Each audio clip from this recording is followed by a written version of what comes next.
Now we're going to switch over and we'll look at the stock market, the S&P 500. Like I said enough times in this show, we missed this call. The market was certainly much, much stronger than we had anticipated. Never figured that Apple, which is, the market's barely down today. Apple's down about $10. And again, investors barely flinch.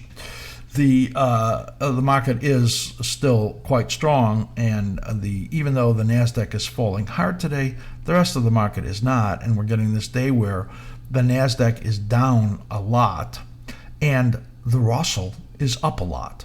Take a look at our SIR live feed, and you'll see how clear that is for today on how you can see which one of those you'd want to be long and which one of those you'd want to be short. So let's just jump into this analysis on the S&P 500, and this strong market continues. That's not it. That's it. So here's the S&P 500, and we're going to look at these cyclical patterns right in here. So we have, this is really quite unusual because we have these cycles that are pretty perfect. You can see the timing right in here, the low here and here and here and here. The little minor cycle in there that is recognizable here, barely recognizable here, and this should have brought you some kind of a decline of some significance. You can see in here that on this one, it's so swamped and so strong, you only got a day or day and a half down. That's really rare. Well, this is even stronger right now. We said last week that we thought that the market would be down for the next 4 to 6 days. In other words, it would make a low about 6 days from last Friday. It had all up days.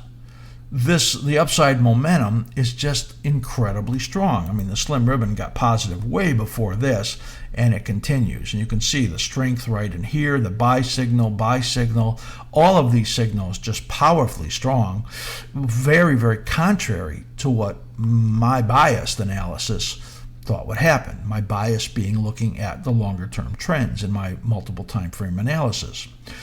That decline, I believe, is still coming, but we have raised our downside targets pretty significantly. They were down way at 2830. Now this is just down around just under 3100. That is barely even a 6% decline in here that we're looking for, and that's over the next 3 weeks. You can see in here this wedge pattern forming as the buyers just will not let this fall at all, and the lows are just higher and higher, and the highs are just higher and higher. We got up into this fib target zone that I did not expect it to be able to do, yet it does it. Up over here we have the all-time high right over here at 33.93, and you can see what we're projecting now, that we get a little bit of a dip here over the next 2 days.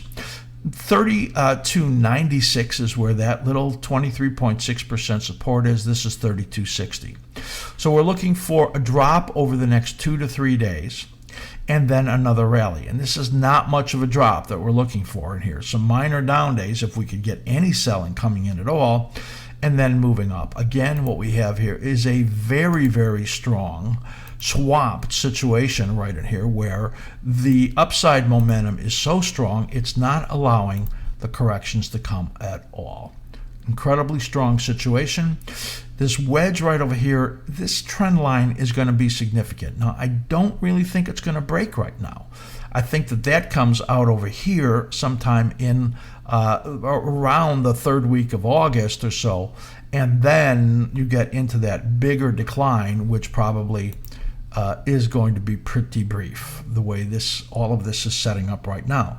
Like I said in the beginning of the show, I went from absolutely sure that we were in a bear market to seeing conditions change in such a way that we are only looking for modest intermediate correction.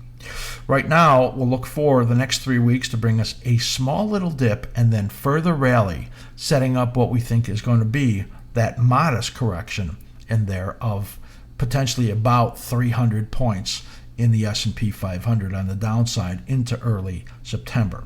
Some of the evidence is that the time has grown shorter and shorter for the correction we're looking at. We still see that moving down into early September, but all momentum conditions are strong in all indexes.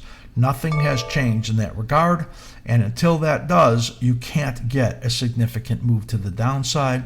And you can see this incredibly strong structure, this bullish patterns that we're looking at in here, and this has to break right in here. The momentum get negative, and this fail in this zone over here in order to get what we think is going to be that pretty brief decline of some 300 points in the S&P 500 into the beginning of September.